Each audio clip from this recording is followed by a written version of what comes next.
मुमताज़ महल हिंदुस्तान के अजीम बादशाह शाहजहां की सबसे चहीती बेगम थीं, जिनकी याद में बादशाह ने ताजमहल बनवाया। उनके बारे में लोग बस इतना ही जानते हैं।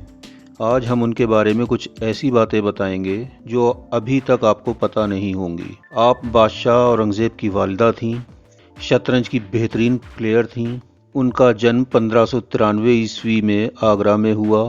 सगाई 14 साल की उम्र में शहजादा खुर्रम से हुई, जो आगे चलकर शाहजहां के नाम से तख्त पर बैठे। निकाह 19 साल की उम्र में सन 1612 ईस्वी में हुआ और मुमताज़ महल शादी के बाद 19 साल तक जिंदा रहीं और 38 साल की उम्र में उनका बुरहानपुर मध्य प्रदेश में इंतकाल हुआ।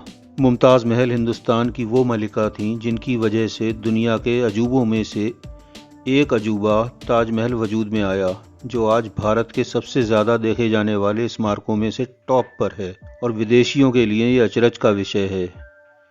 जब अंग्रेज़ भूखे नंगे दुनिया भर में मारे मारे फिर रहे थे, तब हिंदुस्तान तरक्की की उस मंजिल पर था जिसकी चकाचौंध से उनकी आंखें चौंधिया रही थीं। भारत व्यापार, शिल्प, कला और साहित्य के क्षेत्र में दुनिया की अगुवाई कर रहा था और उस वक्त आर्किटेक्चर भारत में अपने चरम पर था, जिसका सबसे बड़ा उदाहरण ताजमहल है। मुमताज़ महल की पैदाइश सन 1593 में अप्रैल महीने में आगरा में हुई। उनका असली नाम अर्जुमंद बानो बेगम था। उनके ख़ानदान का ताल्लुक़ ईरान से था और उनके पुरखे ईरान से 17वीं सदी में मुग़ल सल्तनत के वज़ीर के तौर पर काम करते आ रहे थे। मुमताज़ महल के दादा का नाम मिर्ज़ा ग़यास बेग था और वो मुग़ल बादशाह अकबर के वक्त खिदमत में आए और वज़ीर बनाए गए थे। इनके वालिद का नाम अब्दुल हसन आसिफ़ खान था, जिनकी सगी बहन नूरजहां थीं, जो बादशाह जहांगीर की बेगम थीं। इस तरह रिश्ते में मुमताज़ महल नूरजहां की सगी भतीजी थीं। अर्जुमंद बेगम की शादी शहजादा खुर्रम से सन 1612 में हुई और उनके कुल 14 बच्चे हुए, जिनमें से तीसरे नंबर पर बादशाह औरंगज़ेब थे। इन बच्चों में से कुल 7 बच्चे ही जिंदा रहे। शाहजहां के साथ दक्खिन के एक सैन्य अभियान के दौरान 14वें बच्चे को जन्म देते वक्त बुरहानपुर में उनका इंतकाल हुआ और सन 1631 में उन्हें वहीं दफना दिया गया।